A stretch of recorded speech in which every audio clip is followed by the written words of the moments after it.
I gave people all the stuff they really needed. Social Security checks, utility bills, TV guide. I want a TV guidance counselor. TV guidance counselor. Staying up to watch all night, and everything's gonna be alright with my TV guidance counselor.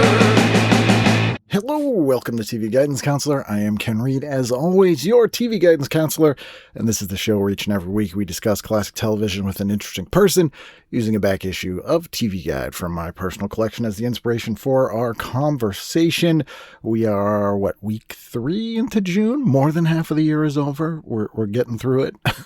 Almost 6 full months of 2026. And here's something I thought I would never be able to say when I started the show. My next guest on this week's episode is returning to the show for the first time in 12 years. My guest is comedian and old friend Kelly MacFarland, who was first on the show in the first month of the show back in 2014. So over 12 years ago. And I think we recorded it maybe in 2013 in December. But anyway, Kelly is back on the show, and Kelly's awesome, has several albums out, very funny comedian. Also has a new special, which you can watch the entire thing on YouTube for free. It is called Hot Gnome, and I will put out the link. That's what I'm going to say now. I'll put the link in the show description here, so you should watch Hot Gnome, Kelly's entire special, and you can go to kellymacfarland.com and see if she's coming to your town or a cruise ship near you. We discussed that here. Anyway, please sit back, relax, and enjoy this week's episode of TV Guidance Counselor with my guest returning to the show after 12 years, Kelly MacFarland. TV is my friend, and it has been always there for me in time of need.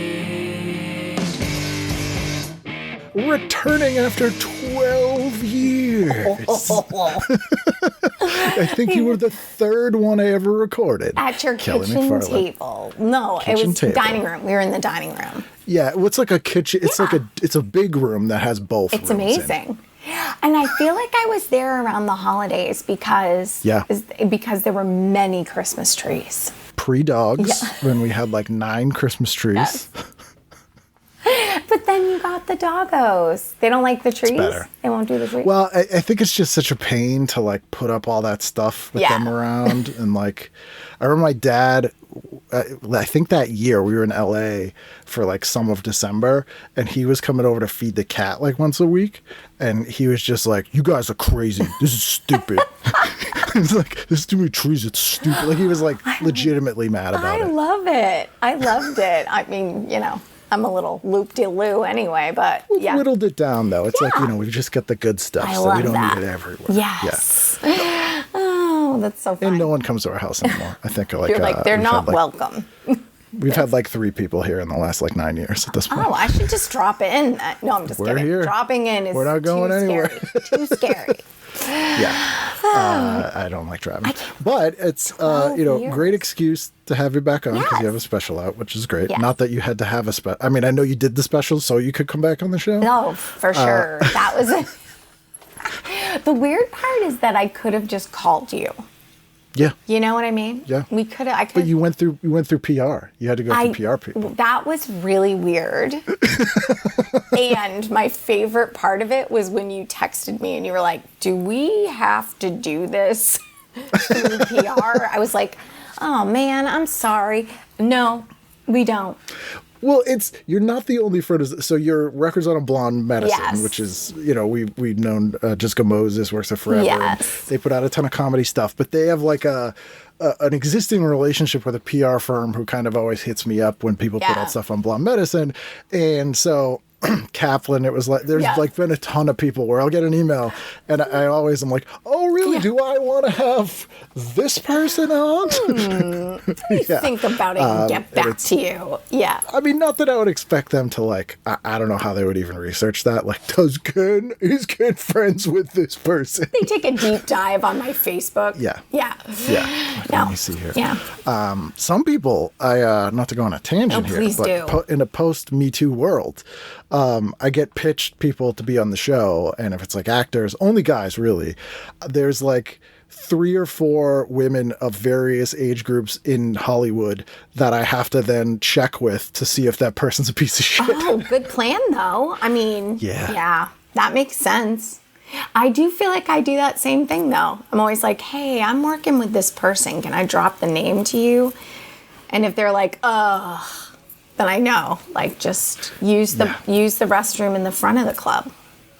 Or it's worse is when they have something really specific, be like, oh, that guy, watch your shoes. Yeah. And you're like, wait, what? Right, right. Don't eat peppermint lifesavers around them. Yeah, Oh, don't make okay, nose great. contact. Yeah. Wear socks. Okay, duly noted. New ones. Yeah, so, however it works, Yes. I'm happy that it happened. Me too. And you picked an issue here from 1982, July 10th to the 16th, and you were like, I think this might have been the one I picked before. It's not. Okay, good. Do I just Yeah, it's not. repeatedly did my last one have Facts of Life on the cover though? They weren't on the cover, but it was this era, but it Okay. wasn't this issue. Okay. So, yeah. Okay. Yeah. All right. Well, great. And I've yet to have, so in 12 years, Yes. a lot's happened. Yes. We're 800 episodes in now. It's insane. And I still haven't had anyone from from the main cast of Facts of Life on the show. I'm putting out an all call after we hang up today. There is no reason why Mindy Cohen, is it Cohen or Cohen? Cohen. Cohen. It's Cohen. Cohen. I'm like, let's split the difference. Cohen. Yeah. She should be on your podcast. She's currently going through cancer I treatment. understand. So I'm just saying she's got a lot of time on her hands. That's what I'm saying. I think this would, I just saw her interviewed recently and she was like, still such a bright light in the world. yeah. She would be so wonderful on this podcast. I think I've had some people who've been in an episode here or there. Like Paul Provenza was in a whole season. Oh. And then he was also the warm-up comic there for like 10 years. Oh my gosh. That's about as close as I got. That explains so much about how comedy works, by the way. They were like, so you're on the show? You're not on the show yet, but you're the warm-up comic. We don't want to have to go to casting, so could you cry a little and see how it turns out? That's crazy. I had Bob. Oh my God, what's Bob's last name? He's from Rhode Island, but he basically invented warm-up comic stuff. He lives in Narragansett again now. Oh. But he used to chart, because they used to just have a writer do it. Like that was like a writer for the show would do it. Yeah. And he was writing on the Vern and Shirley. And he sucked at writing. Like it was a weird long story how he got this gig, but he was not qualified.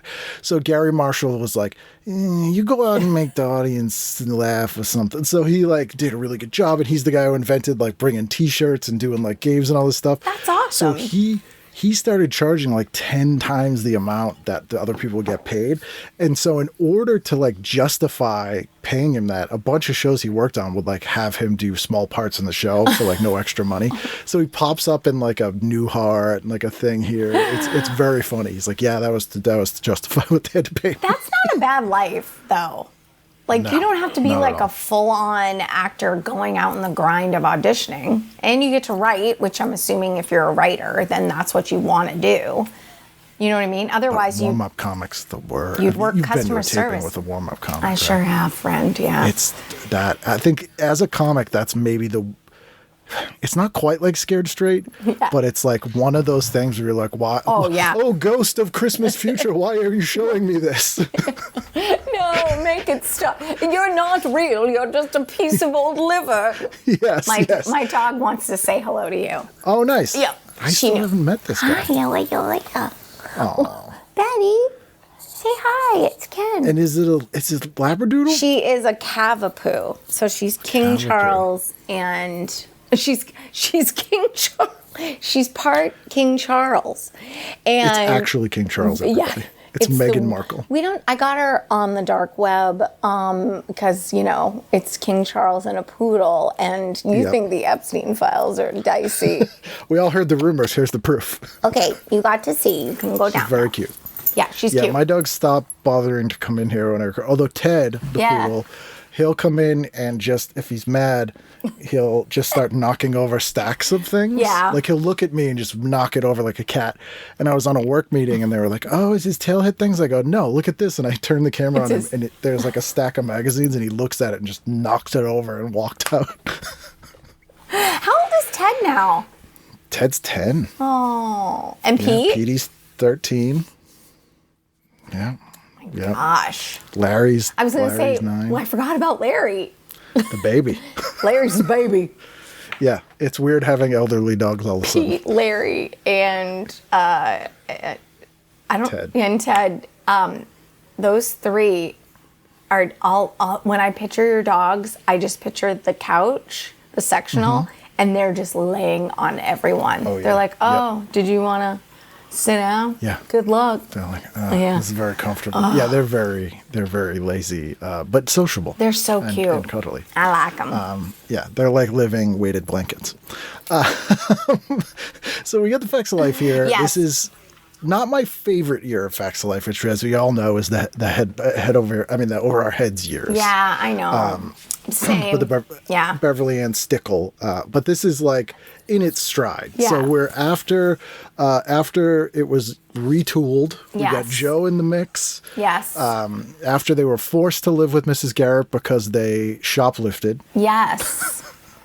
But you know what though? I really no, they weren't forced to live with. Oh, yes, they were. Wait. Yeah. Yeah. Yeah. They were like, you guys, you're on like a special punishment / whatever you call it, probation. Well, remember they took the van way back. Yeah. They took the van. They had tried to order beers. They got busted. And they had to live above the school cafeteria and work in the cafeteria. But then, Kind of sounds cool. Like I'd take that. yeah, it's work study. I mean, I'm Yeah. sorry, everybody who had money when they were in college. And then, yeah, I forgot about the fact that you're right. They shoplifted, so they had to go live with Mrs. Garrett. But it always was weird to me, and you probably know this, that they did replace Mrs. Garrett with that. It's supposed to be her sister, right? Sister, Yeah. Beverly Ann Stickle. Yeah. And I don't know. And then Mrs. Garrett just left in an RV. Yeah, she didn't want to do the show anymore. Charlotte Ray, she was like, "I'm done," and she was like, "If you want me to still do this, I want like this huge amount of money." Yeah. And they were like, "Sorry, your sister's on the show now. Bye. You get Cloris Leachman." And we're going to write you off in the worst way. You're leaving Yeah. with a man in an RV. Yep, That's and how we didn't even kill you. Dateline start. But we're going to have that be your swan song. She knew him. I mean, in the canon Fair of the show, enough. it wasn't Yeah. a stranger, Right. But yeah, It was she for knew him. love. It's funny, having done this show, I've noted there's like a reoccurring thing in a lot of shows where clearly one of the actors is like trying to get more money. Yeah. And this happened more in the 70s, but the 80s did it too. And so the writers would bring in a character Yeah. as like we could replace you with this guy anytime we want. So it's literally like on Dukes of Hazzard, they bring in Boss Hogg's nephew. And he comes in for a few episodes. Yeah. Or like Northern Exposure, they bring in Anthony Edwards and they're like, really, you want to negotiate? Because we got this guy right here. Okay, he could be wait. the new lead. So let me ask you this then, because you're my TV guidance counselor. I didn't mean to call back the show, but it happened. Quite all right, yeah. So wait, Commercial. so when the whole Pinky Tuscadero and Leather, who were they going to come in and replace? Well, so they had Leather was Susie Happy Days, by the way, Quattro. people that yes, are on Happy listening. Days. Yes. So Leather Tuscadero was Susie Quattro, I believe. Who's a real singer, was right? A real singer. Yes. So that was the problem. They couldn't get her all the Yeah. time. So they were like, but people like this character, so let's get basically the same character played by a different person, but it's a different character so that we don't have to like pay her to go off Sure, tour or whatever. sure. Yeah. Yeah. But I always love the like, could you imagine if you're at like your job and you're like negotiating like a raise and they just bring in like a temp Yeah. and they're like, hey, they're going to sit next to you and do your work for a couple days. Let's see how you like that. Like just as like a threat. I mean, I feel like they do that, right? Like Probably, yeah. They do it. They're just not as blatant about it. Like, here's your sister. This is now you have a sister on the show, and she's gonna It's take your character, Junior. I mean, did Edna's edibles burn to the ground, and she opened over your heads? Yes. She did, So right? she opened over our heads because they Yeah. let her have a little Edna's Corner. So she still sold baked goods Loser. out of the store. And she did that for 2 seasons, and then they brought in Beverly Yeah. Ann to take over. Because that happens all the time where like your sister calls you up Yep. and it's like, hey, Yep. I'm leaving town. Can you take over my business and also be the owner of these young women who live in the house? Who are adults now, but they just can't stop living with us. So No. they want to live all together in the same bedroom as adult women. But we might have Totally talked about this normal. last time. It's absolutely normal. All women want to live in a room with 4 other women. Come on. They do. With all their individual beds on pedestals. Like it's a display. Oh man. Yeah. It is a weird dynamic. And I love the show. I do like earlier though. I think we've talked Yeah. about this many times. When they went to Edna's Edibles, I was like, I don't like it. The teenage girl diorama isn't your big Yeah. yeah, it's You're adult women. I mean, I did like it when they went to Florida and they Yep. and they had a party, and Joe met Richard Mall. yes, He and ruined his house. yes, I liked that. I did, but yeah, I don't know this whole muffin shop thing. Oh, I like the episode too where they were making pizza. Remember, and then they had to. Yeah, okay. It's in the opening credits. They would use that. Yes. Yeah, the flour. Yeah. Yep. Yeah. All right. Yeah. We don't need to do my weird obsession with facts of life. Here's the thing that the generation younger than us, there's probably 8 generations younger than us at Yes, this point. there but, are. Yeah. will never understand the pleasure of this. And it's when you're watching a sitcom and it's an episode that features a scene that's in the opening credits. Yes. You're like, it's from this one. And for some reason, that's the most satisfying thing. So satisfying because you feel like they're giving you a nod, like you're in on it, right? Yeah, my brother and I used to play this game with Brady Bunch where we had to guess. You had to guess from the opening scene and music what the episode was, and so if it was like Cindy coming like in the door sad, right, and it was like bum ba da dum, bum ba da da, and I'd be like, oh. She can only have 2 tickets to the place she's in. She only has 1, and she doesn't know if she should invite her mommy or her new daddy. She probably needs therapy because her daddy's either gone, dead. I don't know where he is. Yeah, and she clearly developed that lisp for attention. Yes. And it's also a thing they'll miss is the sad version of a theme song that you need to pull out every now and then, the minor key version. Have you seen in LA you can tour the Brady House now? Yes. I just haven't been to LA in a long time. It's $290. That's not that bad. I don't think it's that bad either. Oh, like, good. You spend all day okay, there. good. As soon as I was saying it, I was like, no, Yeah. he'll accept you. He'll make you feel like is it's okay. An exact replica of the show. Like, down to the little tchotchkes and the shelves and everything. If it came with Ann B. Davis, I'd be thrilled. You can go in her room. I don't remember ever seeing Alice's actual room. I know she'd always go off into there, but I don't remember going in there, and you can go in there. I only remember it from the episode where the boys were trying to make people think that the house was haunted. And she yes. was like in her robe. And like, who does a robe like this? But it was all the way up. I don't even know how a robe would do that. And she's putting on like cold cream and you hear, ooh, and she was like, and then she had like her prayer beads. Yeah. She was probably 29. Yes. Her room was off the laundry room. I'm like, really? When you gave Greg that den for his bedroom, you couldn't have given it to Alice like years before? Nope. Come on. She's got to be right there in case there's a laundry Work emergency. from home was not a thing back then. All right? It is if you also live in the place you work. I was talking about Mike Brady, but you're right. You're right. Yeah, that's true. Yeah. Alice is the original work from home. It just wasn't her home. The original work from home. Oh my gosh. Yeah, Making she it really happen. was. All right. There's also you never smoked before, right? We were a smoker? No. Cigarettes? No. Yeah. No. Cigarettes, no, but everything else. But there's always ads in here for cigarette brands I've never heard of. And I've seen thousands of TV guides, I know you and I have. swear to God, I've seen just as many cigarette brands. Like every issue, there's one I never heard of, and this one is Golden Delights. They make it sound so appealing. It really does. It's a delight to my palate, is what it says. God. And it's a woman painting Golden Delights. I mean, first of all, you shouldn't be smoking near paint. No. We'll just start No. there. And also, I want to open it now and look at that. Because, I did my homework, but then I closed it, which was just silly. Okay, hang on. So I did see one in there. My parents were smokers.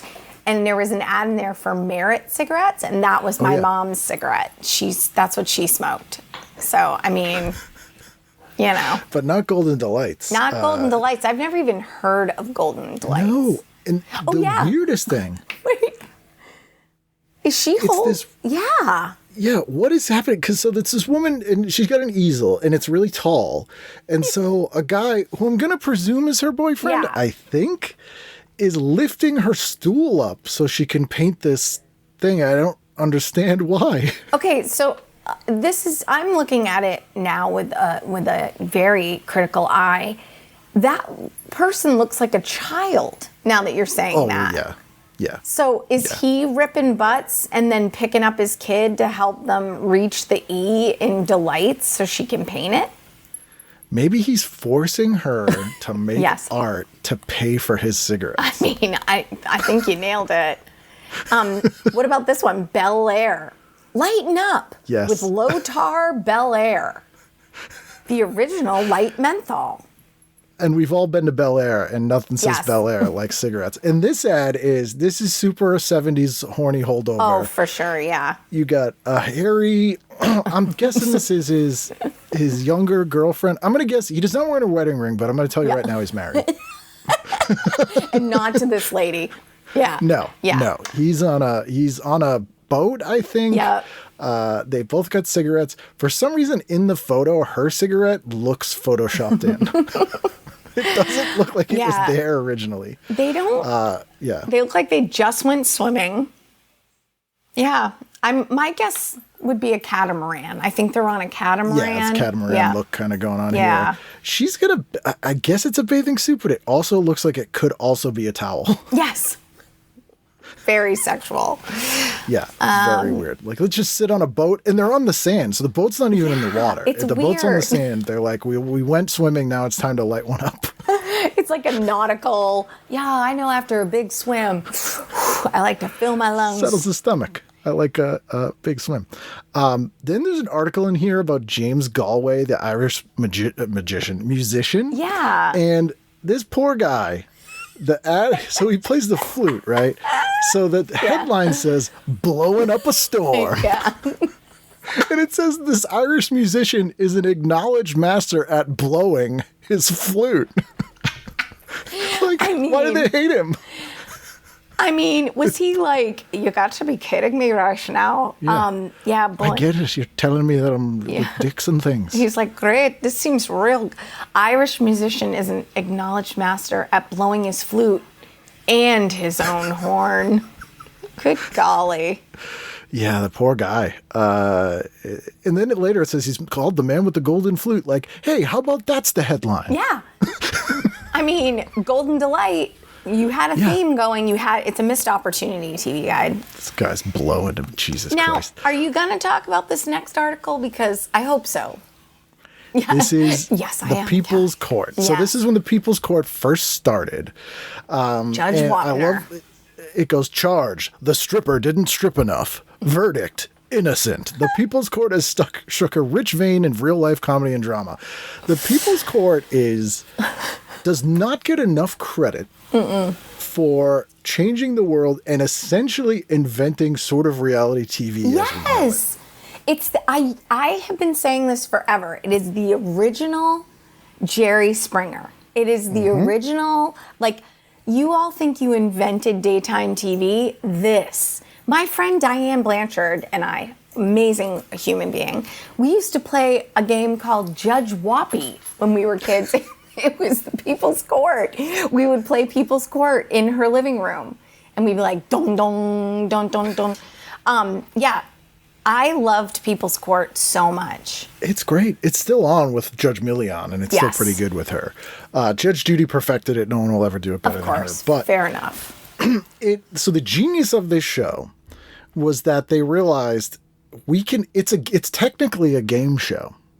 So what you do is you get an appearance fee for being on the game show. And I think I forget what it is, but it's $5,000 or less, right? It's something like that. Yeah, that's and pretty so good for when back you then. Yeah. get your judgment, that comes out of the other person's money for their appearance fee. That's how they get around it. And you sign a waiver that says you'll drop your case in small claims court and then abide by the ruling here. So that's like the genius of the premise of this show. And man, oh man, speaking of poodles, it details a bunch of cases here. And it says, a man met a woman walking her male poodle. Would she like to mate her poodle with his friend's poodle? At first, the woman demurred. My dog hasn't had sex in years because of heart trouble. Then she decided, why not? After the poodles met and produced poodle puppies, the woman sued the man for stud fees. He claims there had been no agreement about a fee. He won. I mean, you did kind of pimp your dog out on a walk. Yeah. And there's like 20 cases they go through here. And then the one that the stripper one, it says, take the case of the nearly naked lady. Last year, a Los Angeles woman hired a stripper as a surprise for her boyfriend's birthday party. Already weird. Yeah. That's weird. I agree. The stripper was to arrive fully clothed, quietly introduce herself to the hostess, and mingle with guests for 10 minutes or so. Then the lady was about to head for the honoree, smile at him, strip to her G-string, and dance her little heart out. Not a bad birthday present. I love that editorializing right there. But the stripper, alas, didn't bother to introduce herself to the hostess or mix with other guests. She marched straight to her quarry and slipped off her clothes. Instead of a skimpy G-string, she wore a slightly less revealing bikini bottom. Nor did she provide the boyfriend with a t-shirt as promised in the package deal. So the outraged sweetheart refused to pay the agreed upon fee of $100. The owner of the stripper firm, a man and a woman, sued her for their $100, and they won the case. Oh my gosh. What? Oh, 82. So in 82, you could hire a stripper for $100. And get a t-shirt. And get a t-shirt. I wonder what the t-shirt said.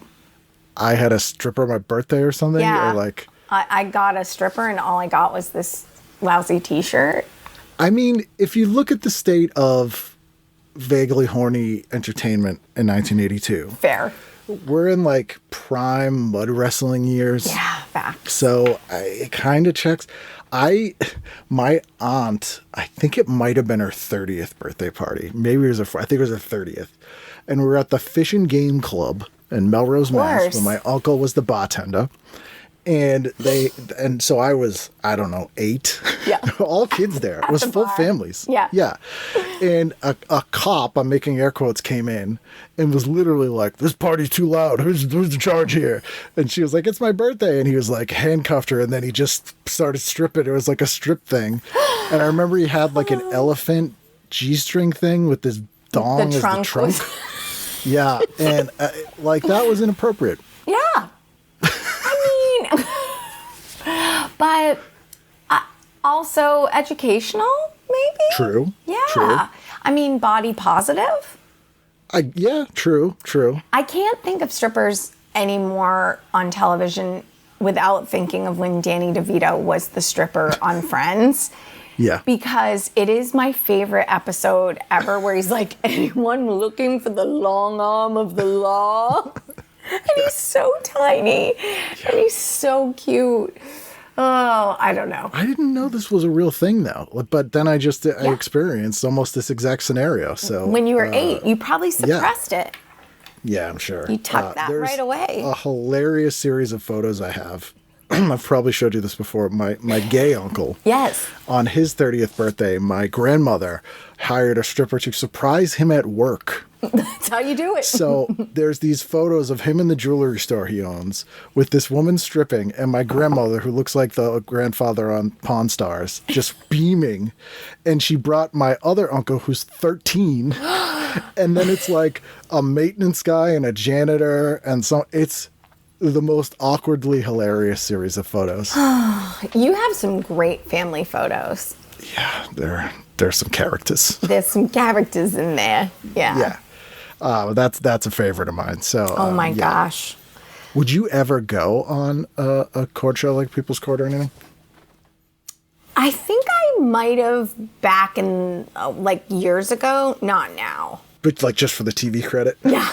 Right. Exactly. People do that. They do. Or they're extras. Like a lot of people don't know that like there's extras. Those aren't real people going to the People's Court. Yeah. Maybe you can help me with this. I recently have taken a shine, if you will, to watching The Price is Right. I was sick a few months ago. I had come home from travel from shows and I wasn't feeling great. I had a cold, and so my hubs went to work and I watched The Price is Right. And it actually does make you feel better if you were a latchkey kid, which I kind of was. You know, as latchkey as you needed to be in Maine. Where was I going? I wasn't going to walk 10 miles to do something. So walk to the pizza shop in Biddeford, 9 miles away. So they're real people though, right? Yeah. Oh, yeah. Okay. So like I could go stand in line and get on if I wanted to try. Yeah. Yeah. They interview everyone in line, and that's how they pick them. So they don't. It's not random. Yeah. But they are people who are there for the day. And they shoot like 6 or 7 of those at once. Yeah. And Adam Sandler is the director? Yeah. Yeah. Why? When and why? He's friends with Drew, you know. Yeah. And he really liked Bob Barker, right? Yeah, and the crew of that show Yeah. are like the highest paid crew in television. For I remember real? when I worked at Channel 4, like who was this? Like the program director was like, you know who the highest paid guy in Hollywood is? The switcher on Price is Right. I was like, what? It's the guy that switches between the cameras, right? He's like, he works 4 months out of the year and he makes probably $800,000 on his like per hourly basis. He's the most wealthy person. Yeah, because they only shoot half the year or less. Yeah. And he'd been there for so long. It was like something about like, this guy made a ton of money. Oh apparently. my gosh. Some of the games on there have gotten a little weak though. Are there new ones? Yeah, there's a few new ones. Like there was one... I don't mean to brag, but there was one today. And it was... Breaking news, everybody. New game. Wait, is this who I am now? A little bit. So it's just like a shelf with all these numbers, and they show you the prize, and then you just push the numbers until the numbers that you think it is the price. So like they fall off into a basket. And you push it until it gets to where it should be. So like today it was a trip somewhere and she pushed, and I find myself getting very invested. I'm like, it's 14,000. Oh, Get yeah. to the fort. And then she did, and she won. But it took 3 seconds.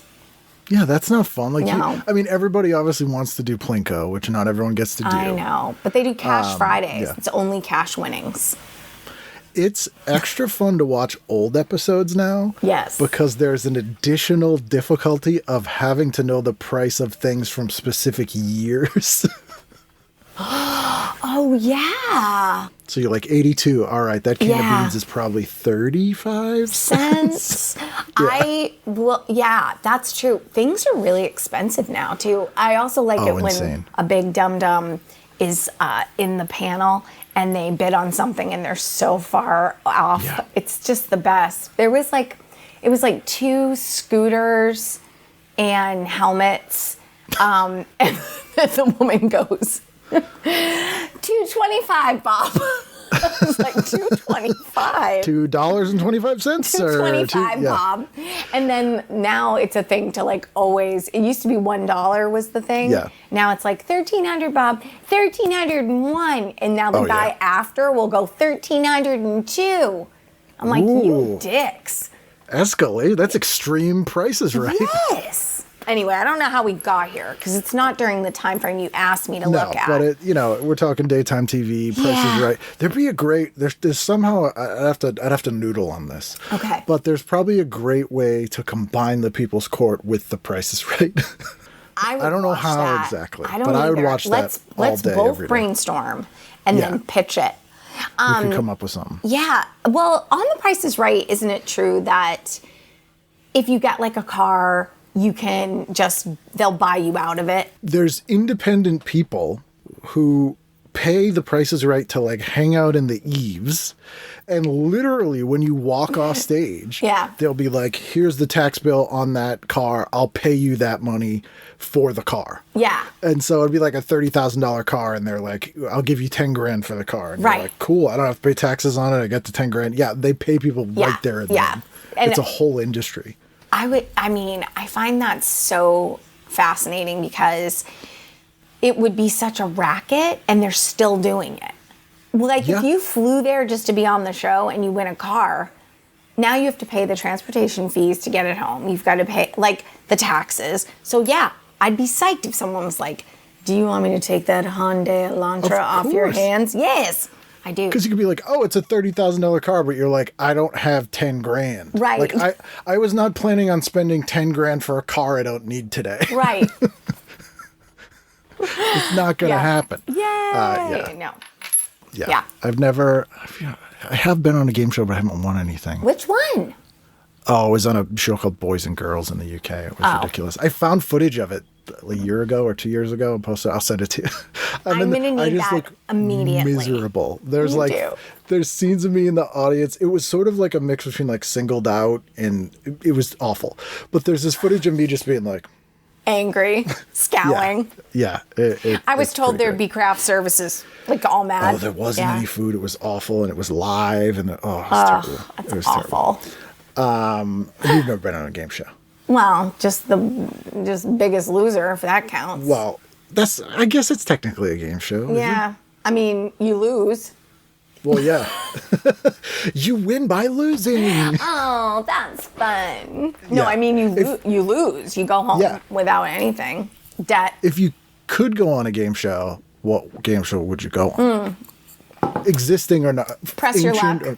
I don't even have to think about it. Yeah. Press your luck. Because that'd just be fun even if you didn't win anything. I also really love Pyramid, too. And I'm really good at it. I was terrible at Scrabble, but I loved the game show just because I liked the noise the tiles made when you put them in the thing. Yeah. That's all I want. Yeah. Price is Right. Probably goes Press Your Luck, Price is Right, and then Pyramid. Okay. Yeah. So you want classy, you want all adult. So there's like kids ones I'd go on, like Funhouse. Yeah. Finders Keepers, because you get to trash things, whatever. Yes. Sale of the Century. Oh, yeah. I'd probably go on that. And Scrabble, just because I like the noise. Yeah. Like every time it made that noise, I'd be like, even if I lost. So I work on cruise ships, and yay! And it's fine. Wash your hands. If you're on a cruise ship, just wash your hands, and you'll. The SS Norovirus. Come on now, just wash your hands, people. I actually don't mind it. I love the water. I love the ocean, so I like being out there. But they play Wheel of Fortune on the and Deal or No Deal. Yeah, Deal or No Deal. And I can't play because, I'm performing on the ship, but I love to go watch because people, they're so hammered and bored and they're just like excited to be playing in the big theater. And I mean, two things that are without fail comedy gold are YouTube compilations of really wrong Wheel of Fortune guesses. Yeah. And weird answers that Steve Harvey reacts to in the most hilarious way possible on Family Feud. That's my impression. I mean, this is this is only sound, but I have that Steve Harvey. What? Very accurate. Yeah. She grew a mustache and then it disappeared. I did. And then I just like mug. And then she put out a jazz compilation. I sure did. Yes. But man, that's Yeah, I do enjoy a good game show fail. It brings me joy. Oh, yeah. Like when people spin the wheel on Price is Right and fall down, it makes me so happy. I used to love American Ninja Warrior. Oh, yeah. Because of the cockiest people would immediately wipe out. Like the guy would get on the first pillar and just go face down into the water. And they'd build him up. They'd have like a 5-minute story about how he's a firefighter and his family died. Like it'd just be this whole thing. And he'd be like, I've been training for this my whole life. And then boom, 2 seconds, done. Out of it. There's a weird phenomenon in the last, I don't know, 10 years where I feel like I know an unusual amount of comics have been on Jeopardy. Oh, interesting. Wes Hazard won. Yes, he did. Eric Charles Nielsen was on twice. Yes. There was someone else too. Like, it's just a weird. I would be really bad at Jeopardy, I think. I like to think I'd be good at it, but I feel like in the moment I would not be. Yeah, I think I would kind of lose it. I would be really good at Name That Tune, I think. I don't know. I love that one because it involves, you can be like an asshole in it. Yeah. Like, that's the best part. Be like, oh yeah, well, I could name that tune in So smug. 6 notes. Yeah. And then you get to be snuck back and go like, oh yeah, name it. Yeah. Like, it's just All right, do it then. Yeah. It's like just a cocky negotiation. That's It's what the best. all game shows should be. Do you like Wayne Brady as the host of Let's Make a Deal? No, I think he's too jovial. Okay. All right. So Monty Hall, when I watched the old ones, and having hosted anything, if you've done any hosting of anything, that guy's command of the audience and being able to go with the flow and change things up and just like at a dime. Yes. It's so impressive. Like, Wayne Brady doesn't quite have it. Like, it's not the same. Yeah. I would agree with I feel that. like, And I like Monty Wayne. Hall. I like him. Yeah. But yeah, Monty Hall was just like... Monty Hall had that air, like, if you got out of line, he'd, like, thump you. Yeah. Like, he could throw it down if he had to. Absolutely. Like, this is my ship and I'll kick you off if I don't like what you're doing. Yeah, Play for the sure. games with me. Yeah. Wayne Brady, although Wayne Brady probably is in better fighting shape than Monty Hall was, I don't believe that he could, just knock someone out on the show. I mean, yeah, that's fair. That's very fair. He could trip him probably. Maybe. Maybe. Yeah, when they're, like, running up to the stage. Yeah. So let's dive in there. Saturday night. All right. What are you doing? All right. So Saturday night, I forgot, was so boring. TV wasn't great, except... It's summer, too, we should say. So Yes, it's a lot of reruns and stuff, yeah. Exactly. So I went with Coming Together at 8. Mostly, I don't even know this show. It's mostly just to get me to Harper Valley. And that, right? Because it's like, because back then you couldn't like watch, you couldn't have, you weren't DVRing stuff. So it's like, you couldn't start a movie and then hop over. I mean, you could, but who's doing that? And then Harper Valley only to get me to 9 o'clock so I can watch Love Boat. And Corey Feldman was on this episode. So Coming Together was a local Boston WBZ magazine talk show about black issues in Boston. Oh.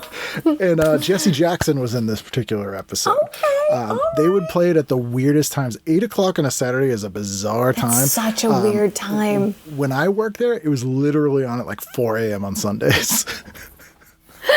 I mean, that is weird. 8 p.m.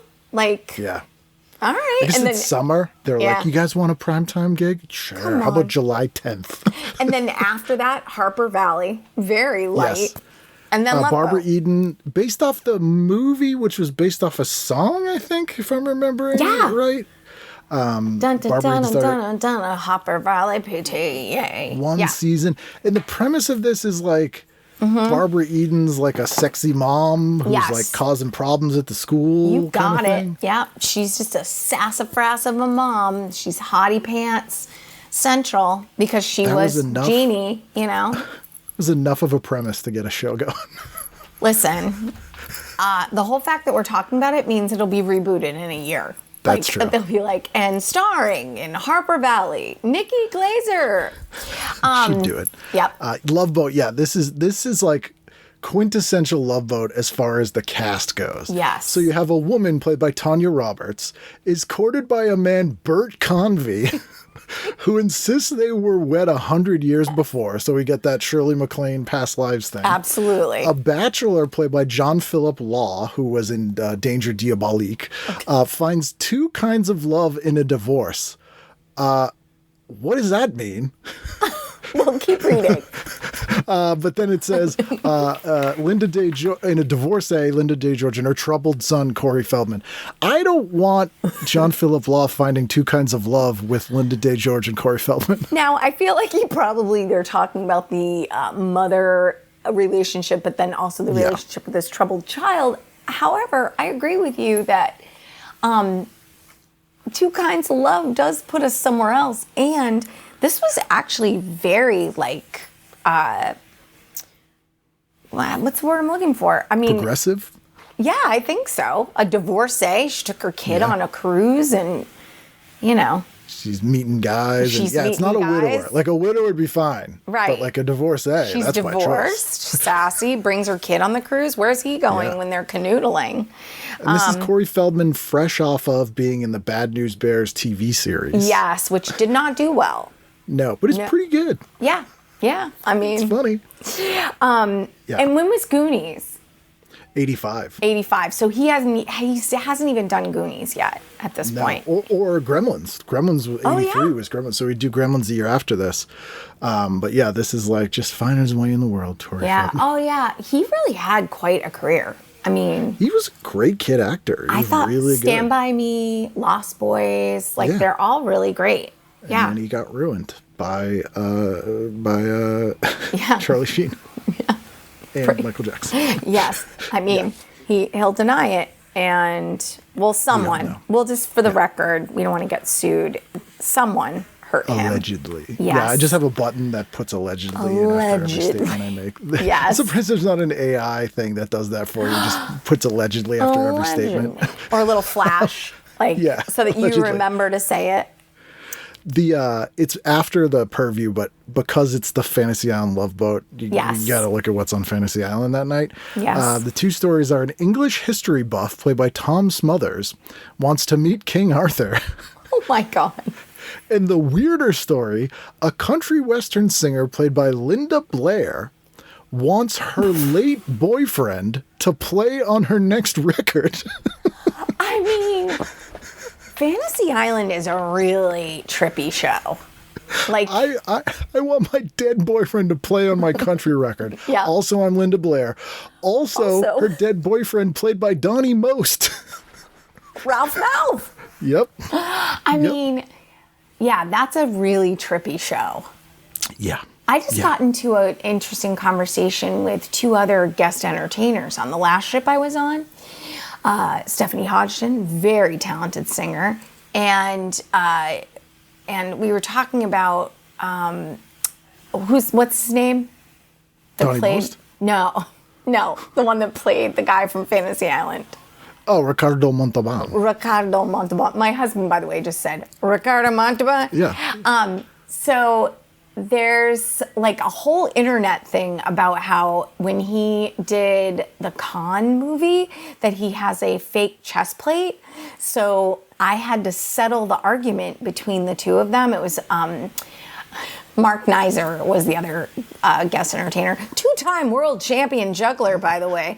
And they were talking about how Mark said it was his real chest. Stephanie says, no, it's not. And so they had me be the tiebreaker, and I had to do some research on the internet. Long story longer, he's not wearing any sort of that's all prosthetic Ricardo. chest. That's all pure him. Montalban. He's just Montalban, I am Montalban. Yes. Ricardo, fine Corinthian leather. Yeah. He used to own a theater in, I think, Pasadena. And he recorded the introduction and be like, welcome to the Ricardo Montalban. No smoking in the theater. But they played it for decades after he was dead. Well, yeah, because it's awesome. I want that.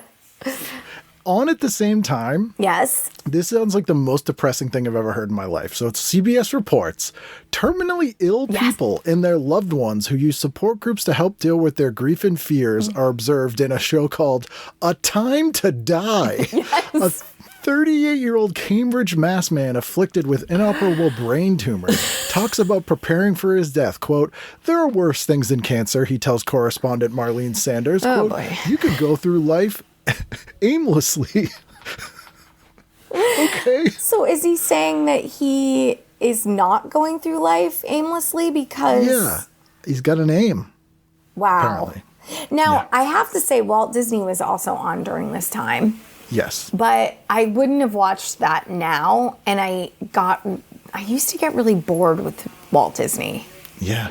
If this was like a nature one, or it was like part one of a 3-part movie that was super 70s. And also, Donnie Most had him on the show. We recorded it at Foxwoods. Did you really? What was he there for? He has a 9-piece big band. He sings. And he was performing there and so on Halloween. And I went down and we recorded like in a corner there. And it was funny because I think I left him in the episode, but every 10 minutes, Ralph, will you say hi to my wife? Like, whatever. Nicest guy. Very Ralph interesting. Mel. Very interesting guy. Yeah. I was a Potsy fan. I really liked Potsy. Yeah, Ensign Williams. He's still a big-time TV director. He directs tons and tons of stuff. He's so handsome. And you'll get a kick out of this. So I drove down there. Comics was at Foxwoods, right? Yes, that was the one. yes. So I drove down there, and I went into there's like a little convenience store in the casino. And the kid working in the convenience store recognized me, and he goes, "Oh, you doing a show tonight at Comics?" And I went, "No." Like, without even thinking, I was like offended. I was like, "No." I'm here to meet Donnie Most in the corner of this hallway. Which somehow is better than having a gig. And then I realized it was weird because the kid was like, "Oh, okay." I'm like, "Oh, no, I'm doing something else here." Oh my God. No. No.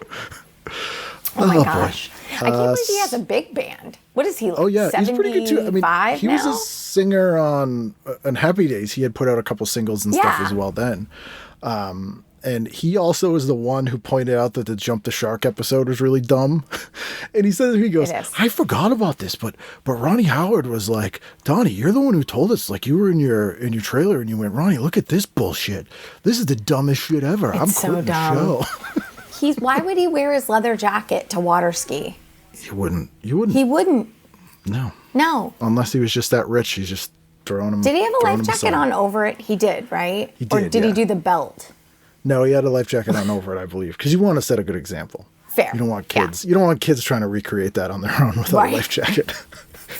Did you ever grow up on lakes and like have to like wear the life jacket thing? Yeah, we used to go to Crystal Lake, which I think is in Maine. Oh yeah, it is. And that's when I got attacked by a water moccasin. Did I ever tell you that story? No, but those are they're mean. They're horrifying. I don't think they're poisonous, but they're not. So we're at this little. They're super mean. We're at this little beach on Crystal Lake, and there was a tree, and there was like a big shovel up against the tree, and we're like, "Why is there a shovel here?" So I was probably 4 or 5.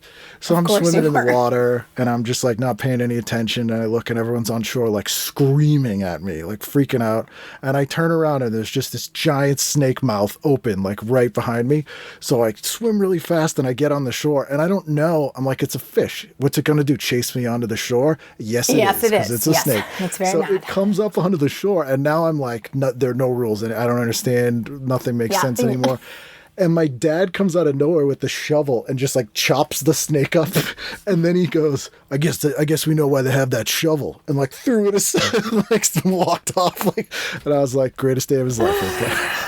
They're so mean, and when they swim in the water, it's like terrifying. It is. My dad used to have an air pistol, like a BB air pistol. Yeah. And he would shoot them. So like we'd be like at the lake, and all of a sudden he'd be like, "Look out, move, right or left, pick a side, poo, poo," and then he'd kill them. And I'd be like, "Okay," and it was just normal to me. But just dead snakes, because you can't do anything with them. I don't like it. It's so scary to me. I don't like the idea of a snake. Yeah. So we did have to wear the life jackets there if we went out on the boat. And I mean, every time I went out on a boat as a kid, the person driving was usually drunk. Yeah. So I think I was probably the one who insisted on wearing the life jacket. I'm just gonna buckle up. Yeah. I brought my own. Yeah. I brought my own. You don't need that. What are you, a baby? Yeah. Okay. Yeah. That's hold hilarious. my beer. That never actually happened. They would hold it themselves. Yes, exactly. Between their very shorty shorts. With the cigarette in their mouth and one in their hand. Yes. My dad always had one hanging out of his mouth and in his hand. Without touching it, right? Ready to go. How did they used to do that? With like stick to their lip? Yes. later in life, he had COPD. I don't know if these two things are related, but I'm guessing yes. The other day, Rachel and I were at the dog park. Yes. And there was a guy who was a classic Boston guy. Like, I don't think he was smoking, but I can't picture him without a cigarette hanging out of his mouth. Like, electrician company shirt that he doesn't work for, probably.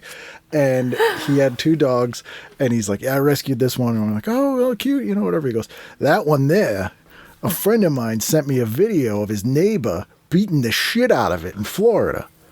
He goes, so I go down there. And we go to the guy's house, and we knock on the door, and he answers. We punch him in the face. We tape his legs up. We tape his arms up. We put the dog's shock collar on him. We throw him in the dog kennel, and then we take the shock collar button, we tape it up, put it on the wall. We took the dog and got out of there. Oh, my gosh. I'm like, awesome. Yeah, amazing. You're a hero, sir. Yeah. You're a hero. I said to Rachel, I go, I bet you him and his friend, while they were doing that to that guy, both had cigarettes in their mouth. Yeah, they were like, hold on. Danny, give me that. Yeah. It's not even in danger of falling out. No. My God. Come here.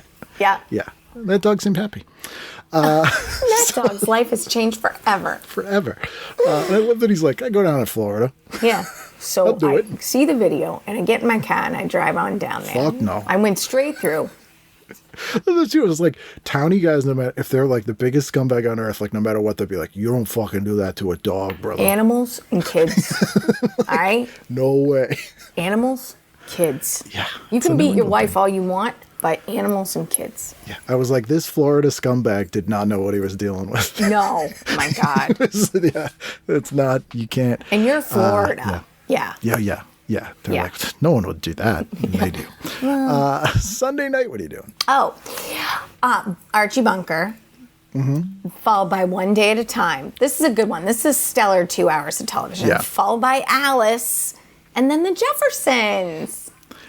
The first 3 shows kind of downbeat for comedies a little bit. Like a little bit sad. Yeah, Right? they're sad. Yeah. A lot of tragedy in there. I will say Archie Bunker's Place is on. So this is the sequel series to All in the Family. And Ann Muir is on the show. Yeah. And Jerry Stiller's on it because they come as a pair. As a pair. But Which to is amazing. counter-program, TV 38 at the same time is showing Sally Struthers' World of Love.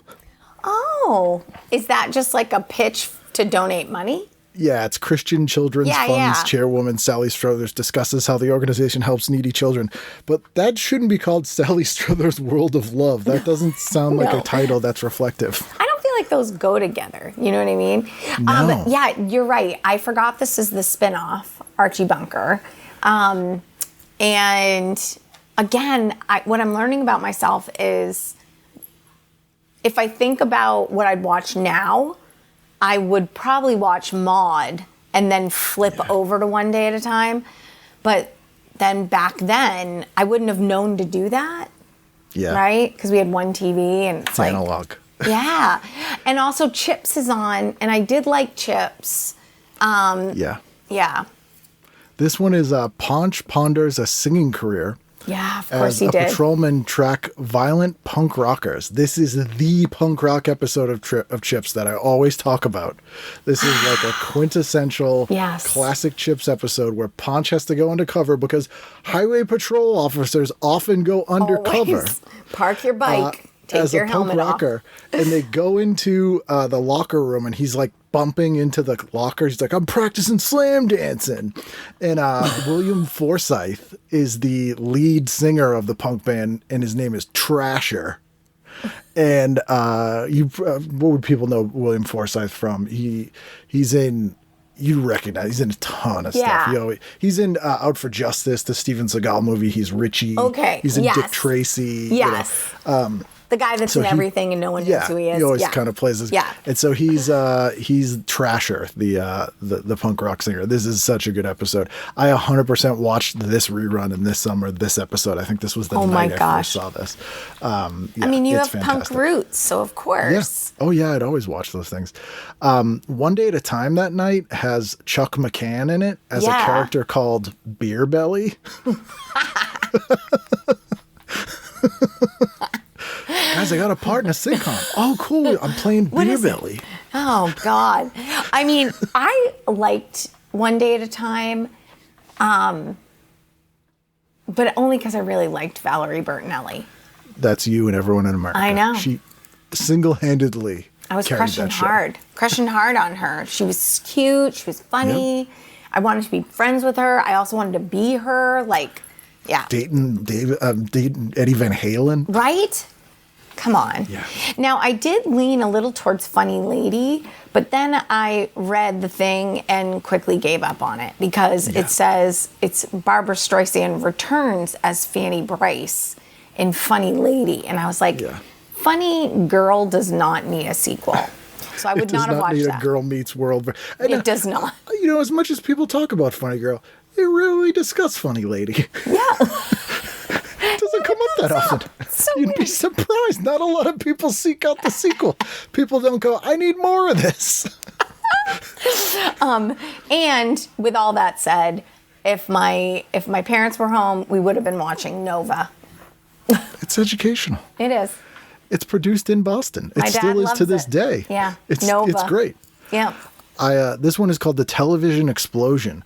A primer on the medium's new technologies explains how cable TV works, unravels the alphabet soup of initials and acronyms, and describing such services as Cube. So Cube was an interactive television service that was only available in a couple states, and you had like a voting box, so you could actually like affect the outcome of the shows and vote on things. Really? Okay. And Cube is what birthed Nickelodeon in a very weird roundabout way. Nova, when I used to work at an educational supply company in Watertown. Yeah. And that's where Nova was produced in the same building. It was that old men's clothing store, like right off of Mount Olive Street. I know what you're talking about. Yeah, like near the square. Yeah. Yes. And I peed next to Alan Alda.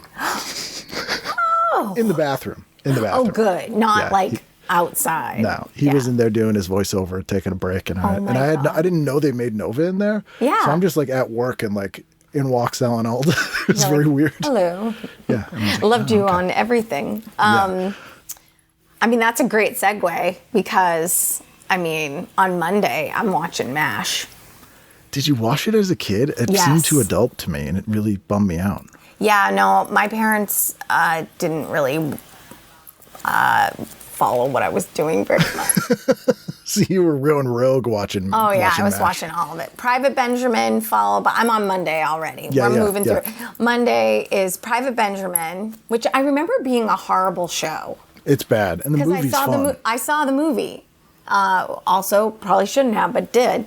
And then WKRP in Cincinnati and MASH, and then House Calls. I didn't know what that was, but if I've made it this far, I'm probably watching House Calls. House Calls. Charlie and Norman, played by Wayne Rogers and Raymond Buccatencia, No don idea. sheep's clothing to outfox the con artist who fleeced Mrs. Phipps, played by Dee Dee Peters, out of $6,000. Carl Strano, Mark Hager. I've not heard of a single person in this I mean, show, is so I have this no like idea. a one season probably? It was on CBS, so yeah. Yeah. Oh, you know what? It's not a repeat, so they're burning it off in the summer. It might have been Understood. an unsold pilot. It Yeah. might have been an unsold pilot. Yeah. My God. How strange. I mean, honestly. And Little House is on, but you know. It's always on. Tuesday, I would watch this movie called Only When I Laugh on HBO.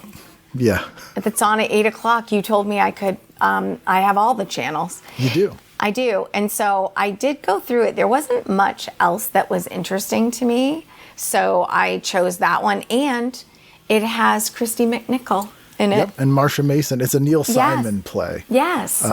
Which I only mostly knew from being parodied on SCTV at this time.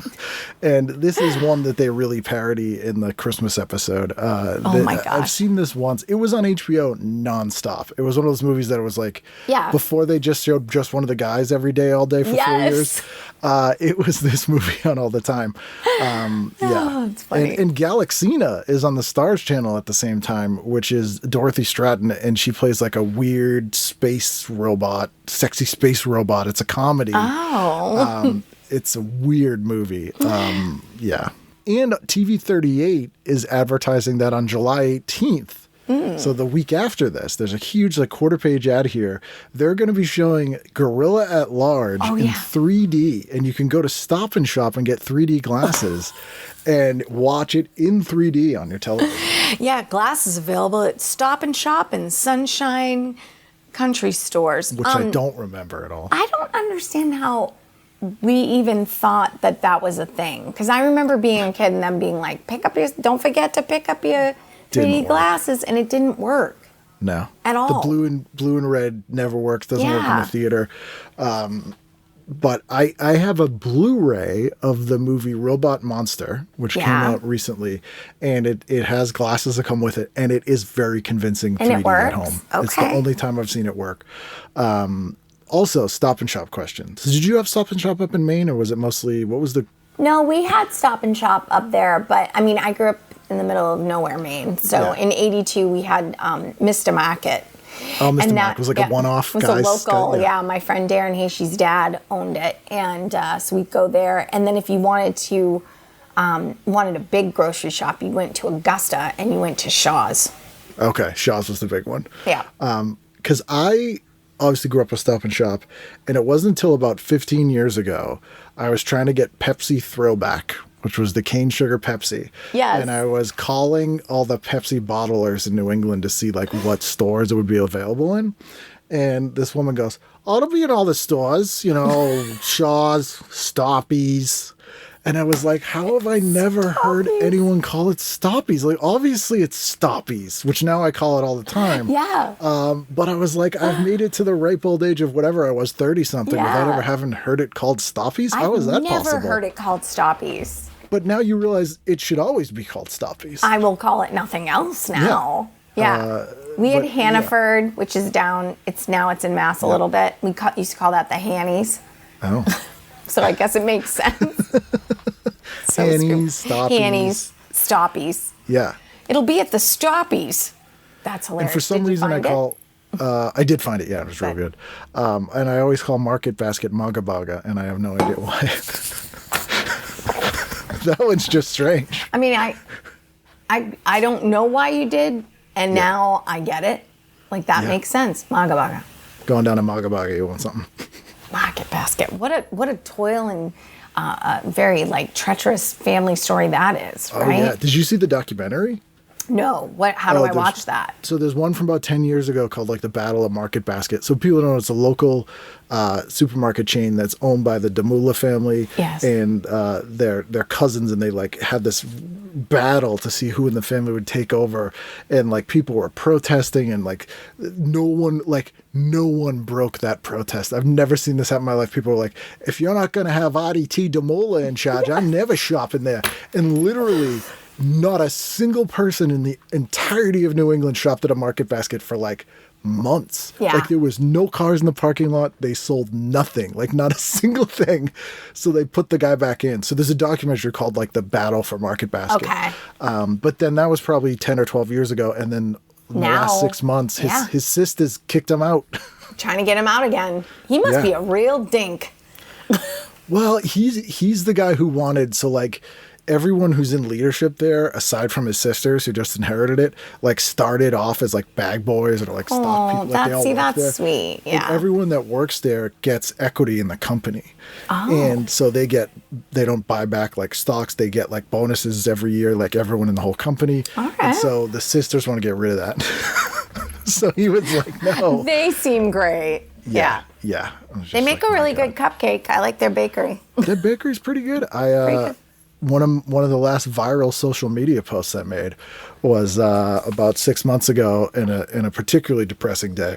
I found an entire, it was like a wedding cake at Market Basket, and it was on like 3-day clearance for like $4.19. And so I was like, yeah, I do think I'll buy myself. And I bought it. And then for whatever weird reason, this thing got like thousands of replies.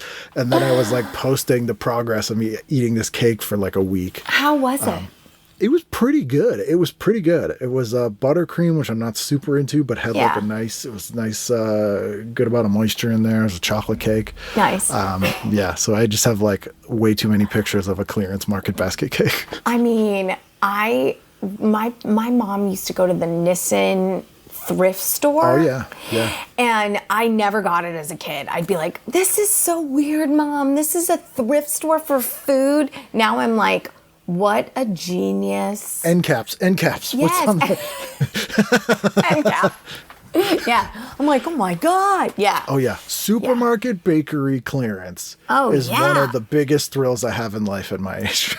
My husband likes a everything must go, which is what I call it in my brain, steaks. You can get really nice cuts of steak on their last day. Yep. And he like prides himself on it. He's a grill master, my guy. And so, he's the first time he did it, I was like, is that safe to eat? Like I have a discerning palate, right? I'm like, oh my God. It's like I didn't get it out of the trash. And then he grilled them up and I was like, we're getting discount meat all the time. Oh, yeah. You're like, great. these suckers paying full price.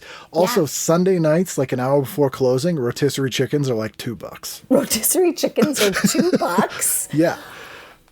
Good to know. Yep. A tip of the day. My new invention this year is I'll buy one of those, take out, like shred the chicken off, make nachos with it.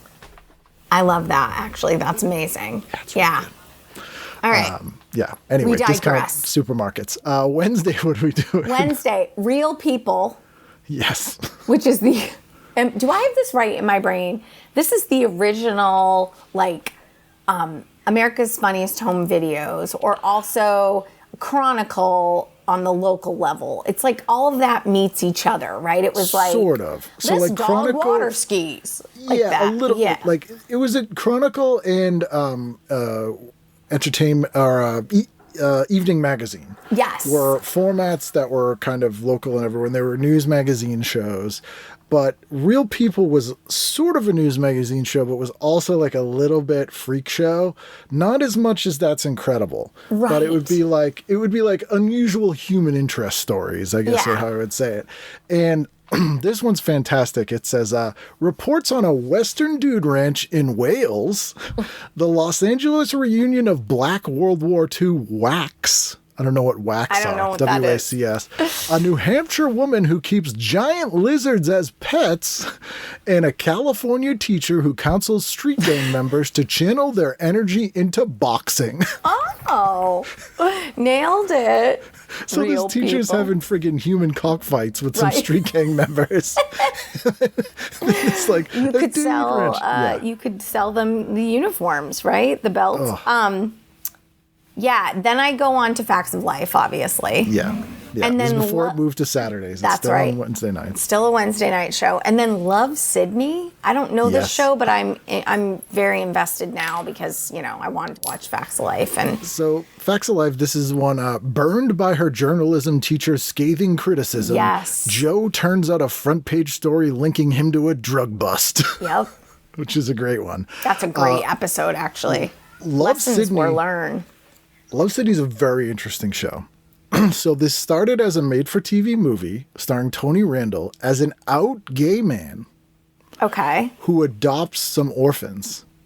And it was like a kind of a sweet show, and he was presented as like a normal person, and it got to series. And once it went to series, they completely, like, he wasn't not gay, but they never really mentioned he was gay anymore. Okay. It was very like, we don't mention it anymore. And this is when the show got really silly. A skeptical Sydney agrees to attend a seance held by Laurie's parapsychology class and suggests they try to contact his mother's spirit. I mean, Lori, played by Swoozie Swoozie I can Kurtz? never say it. Swoozie. Yeah, Kurtz.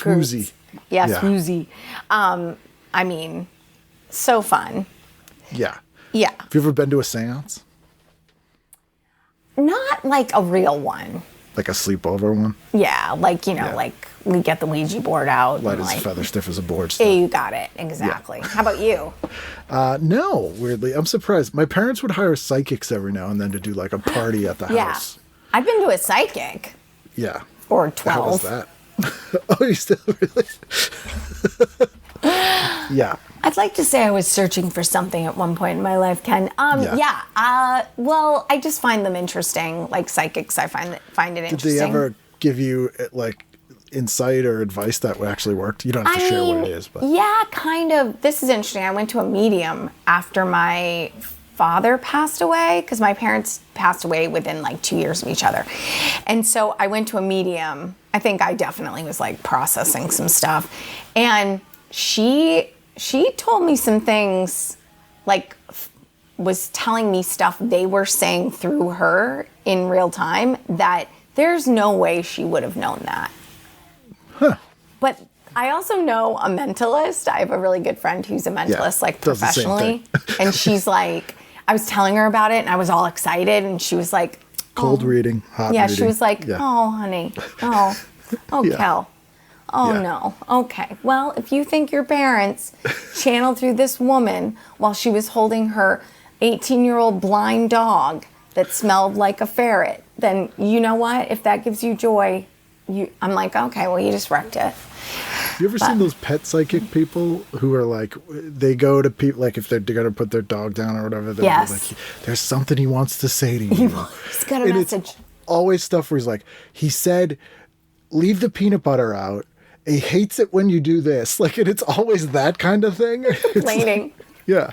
I couldn't imagine, like some of those people I'm like, do they think they're doing it? Or are they knowing that it's garbage? Like when they go in there, be like, oh my God, I went to this guy's house. I told him his dog thought he was fat and that he wanted him to shut the door when he used the toilet. Mm-hmm. And the guy was all crying. I don't know if they know. I feel like they must start out knowing that they're bullshitting, and then if you tell a lie enough, you start to believe it. I think they start to believe what they're saying. Yeah, like maybe I was faking it for a while, but I think I might be awesome. I think I'm doing it. I think I'm actually doing it. I think people are buying it, so it must be right. How would I have known all of that? Right. I just said stuff and they were like, yeah. I just feel like if I would lean into my gift, then I'd be helping so many people. But then I watched like Tyler, what's his name? Tyler Perry. Oh, not Tyler Perry. Yeah. Tyler, you know who I'm talking about? He's a kid. Basically John Edwards, but is like way more gay. Well, and also like fabulous. Yeah. Slowly coming into his own and becoming fabulous. But sometimes I wonder, like, is he doing it?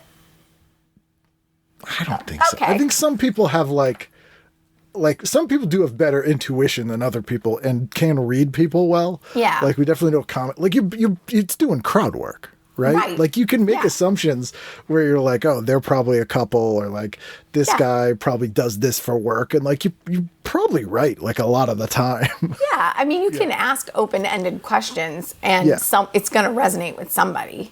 Yeah. Right? Like I feel like you're feeling stuck in your career. Seeing an opportunity. Yeah. Or John Edwards was the worst because he'd always be like, is there somebody with it was a crowd, he'd be in a room with like 700 people. And he'd be like, I'm seeing an S name, Steven. It's Steven. It's Steven. It's a male, and he's on my mother's. Yes, it's your Uncle Steven. Uncle Steve? Yes. And like, it's the easiest thing. Yes. You're telling me everything I need to repeat. Yeah. I did see one in Key West once, and she, at the end of it, was like, you have someone who's around you all the time who brings a lot of negativity. And I was like, really? And she said, yeah, and actually it's tarnishing your aura. But there's things you could do to clean your aura. I have a crystal that would really work for that. And I was like... Was she just talking about Tom Dustin? Yeah, exactly. He was with you. Tommy. And then she goes, I'll be right back. Let me go get it. And so she left, and I was like, all right, I'll look at the crystal, right? It was the size of a football. It was like huge. She brought it. It was like heavy. She ka-chunked, put it on the table, and it was like $700. She wanted you to buy it, not like rub yourself on it there, like take it with you. Yeah, no, it couldn't do it in the office. It had to go home. And I said, you think I'm not even paying you $700 for this. You think I'm going to pay $700 for a crystal? Like, Yeah. She'd have better luck taking that to random people's houses and Yes. demanding $700 to leave with it. I'll take this out of your living room. She should have brought me a smaller crystal for $7, and I would Gee. have bought 6 of them. Yeah, like it's just bad business. Quality over quantity, lady. Yeah. Yeah. Like we don't want to carry that around. I mean, honestly. Thursday night before 8 o'clock, I don't know if you saw this, but it's Evening Magazine that night. Oh. The episode is Comic of the Cloth. His sermons will have you in stitches. Tonight, meet Father Bill, who believes laughter heals, so he plays musical instruments and does stand-up comedy at the altar. Also, the Clydesdales strut their stuff. I think that's a separate story. I don't think he does stand up at church while Clydesdales are dancing behind him. Clydesdales. In which case, that's a showman. I'd go to mass for that. That's the show you said was like the... Like a news magazine. Yeah, it was local. Yeah, Yeah. so this was a local Boston guy named Father Bill who Father did Bill. stand up. He looks 80. Yeah. How terrible. It was 82. Yeah. Yeah. I wonder where he is now. That's stand You up. know? It could be. How funny would it be if he was like actually a really good, edgy, groundbreaking stand up? Like there's like bootleg tapes of Father Bill. And his he's name like, is Bill Burr today. yeah, Father Bill Burr. Father Bill Burr. He's all like, I'm reading in the Bible about this fucking guy. Fucking Judas. Okay, Yeah. so I watch Thursday nights. I'm watching at 8 o'clock Fame, obviously. You got to. Did you want to Yeah. go to the school? Yes, of course. Of course I did. I wanted to sing all the time. I wanted to be dancing in the cafeteria and not eating. And then Different Strokes at 9, because what you talking about, Ken? Of course I want to watch Different Strokes. And then Give Me a Break. And please read the description of this Give Me a Break episode because it's too good to not share. Give Me a Break is a fantastic show. Yes. I had Now- Joel Thurm on the show ages ago, and he Oh, was yeah. the casting director for all of NBC. Yeah. And he basically created Give Me a Break. I loved it. He had so many stories about doing cocaine with Nell Carter. It was amazing. fantastic. It's Hunger Pangs and Touchy Tempers are the daily fare when Nell and Carl, Dolph Sweet, join Porco, a club for fat folks. I remember this episode. And Dolph Sweet was so good at being miserable. When I found out Yeah. he was a musical theater guy, it blew my mind. I Was it couldn't- really? Oh yeah, he was in tons of Broadway shows. You would never think that. He was like, Jesus, no. The girls yeah. know. Yeah. Plus Dolph Sweet, what a name. I had the youngest daughter from Give Me a Break on the I show. was going to say she was a Yeah. guest. I remember Yeah, that. she was amazing. She Yeah. was like, she was from Pennsylvania and her parents owned a pajama company and they made custom matching pajamas for Nell and her, Oh my. which is amazing. I loved Nell Carter on this show, though. I thought she was so funny and Hilarious. endearing and just like, yeah, so good. Insane. Like completely unhinged and like kind of terrifying, but you kind of want to hang out Right. with her. Porco. Porco. That's like a first draft. I Like, mean, that's so like hateful. Be like, well, all right, guys, how about this? Yeah. Nell's fat, right? So, and you know what? Dolph's fat too. What if we? they're both porkers. Yeah. What if they join a club for fat folks called Porco? Does it stand for something? I don't know. It doesn't No need one to. will ask. Yeah, because it's not an acronym. There's not periods between the letters. It's just called Porco. Porco. Yeah, that would really encourage people to sign up for that one. Honestly. There's a show called Dark Room on that night, and this was a very short-lived horror anthology show, like a Twilight Zone type show. okay. But it was hosted by James Coburn for some reason. In this episode, a 19th century French woman tries to save her lover from the guillotine. A professor seeks power others have through magic. I mean, was this a one season and done, or Not many? even a full season. I think it was about 6 episodes. Yeah. There's also an actor in it called Dick Bald Duzzy. Oh my God. Dick Bald Duzzy. Well, Okay, then. Yeah, that's a you know good what? name. I didn't put this together before, but going through the TV guide, I forgot how many good shows there are on at 7 o'clock. Oh, yeah. So, Yeah. like, time started at 7 with your family. Like, that was Yeah. TV time. We ate at 5:30 or whenever my parents got home from work. And then we would start TV at 7. Yeah. Good oh, yeah. shows. Yeah. Yeah. We would do Wheel of Fortune, Jeopardy, 7:30, but then but there's some good stuff on. I mean, Doctor Who's on quite a bit, but Newhart's on. Yeah. The French Chef, Laverne and Shirley. Yes. The movie Oh God, George Burns. There's also, so you have Entertainment Tonight and Evening Magazine. So Evening Magazine is with the Father Bob, but Yeah. PM Magazine that night included a bodybuilder who uses her baby as a barbell. Oh. And the Budweiser Clydesdales. Again? They're everywhere. They're everywhere this week. Yeah. I mean, okay. Yeah. Budweiser Clydesdales. Okay. Child abuse and Clydesdales. Oh my gosh. Final night of the week, Friday night. What are you doing? Okay. At 8 o'clock, there's a show called Laughs, which Yes. has like comedians on it. But that's a tough one because Dukes of Hazzard is on. Yeah, this is an HBO show. Nightclub performances by 4 young stand-up comedians are featured in this documentary tracing their struggle for stardom, including why they became comics. I've never seen this. I read it. I was like, oh, it's like a young comedian. But then I'm like, oh, this actually sounds really interesting. And I'm very curious who the comics were. So this was probably filmed in 81, 82. Yes. So I want to say that someone we know was on this show. And I can't place who it is, but it's like, one of the guys. And I can't place it because Looking it up. Yeah, I'm glad. I tend not to look up stuff, but I know. I'm curious about this one.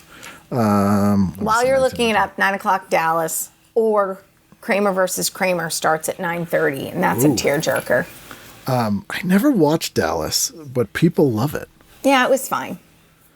My mom liked it. Yeah, Falcon Crest. Yeah.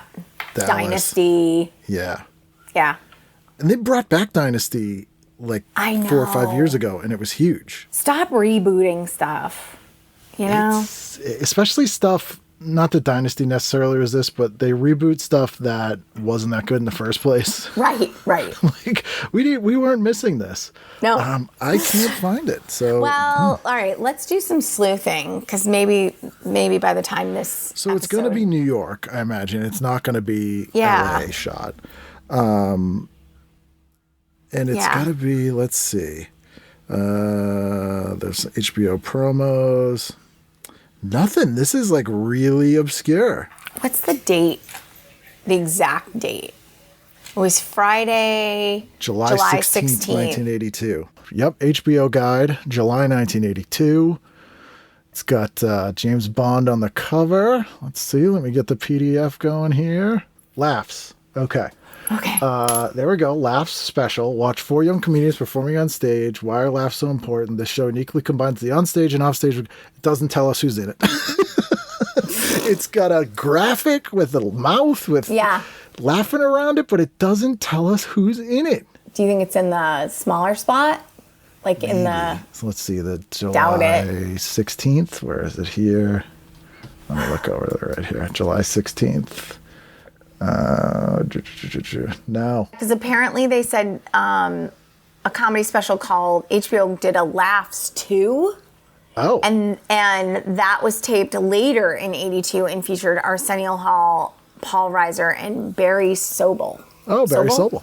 Yeah. Yeah.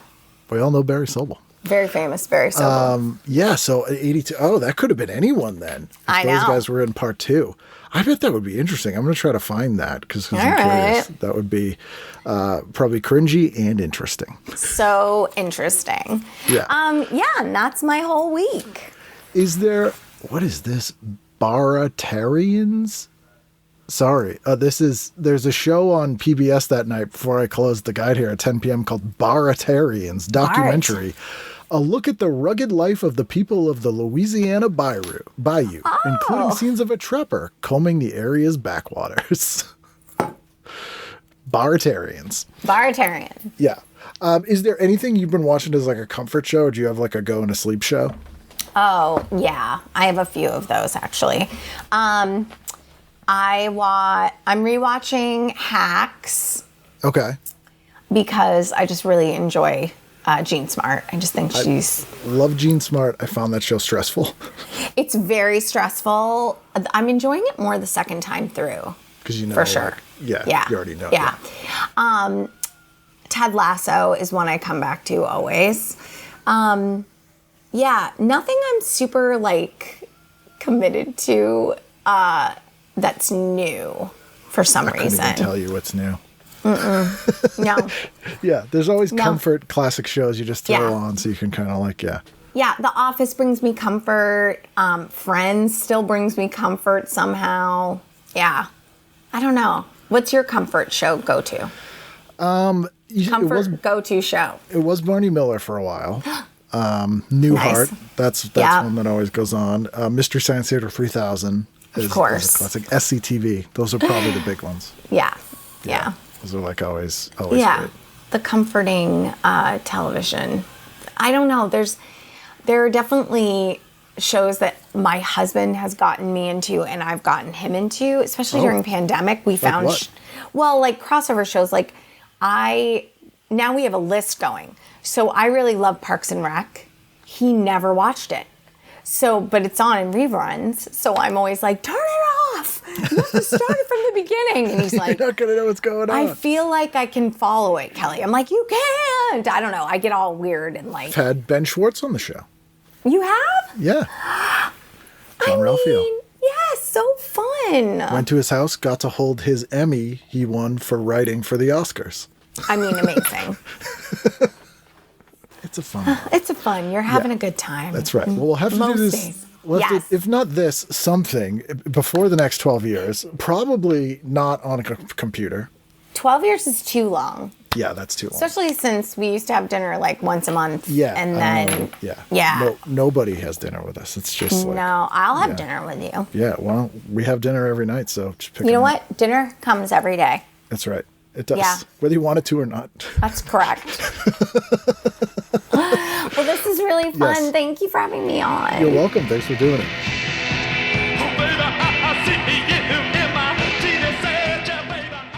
There you go. That's Kelly. Watch Hot Gnome for free right now on YouTube. Go to kellymacfarland.com. If you would like to flip through the PDF of this very facts-a-lifey issue of TV Guide, you can go over to the Patreon, patreon.com/TV Guidance Counselor. And for $5 a month, you will get access to the full archives, not just this week, but I post the new PDF every week. If there's an issue that you'd like that's not posted, you can let me know. I can see if I can scan it for you. But that's $5 or more a month, which I very much appreciate. If you have $1 a month or more, then that is nice too. And if you have no money, that's also nice. Just glad that you're listening. I'll be here next week and I'll have a brand new episode. So I hope you'll be here then for that brand new edition of TV Guidance Counselor. We're getting discount meat all the time.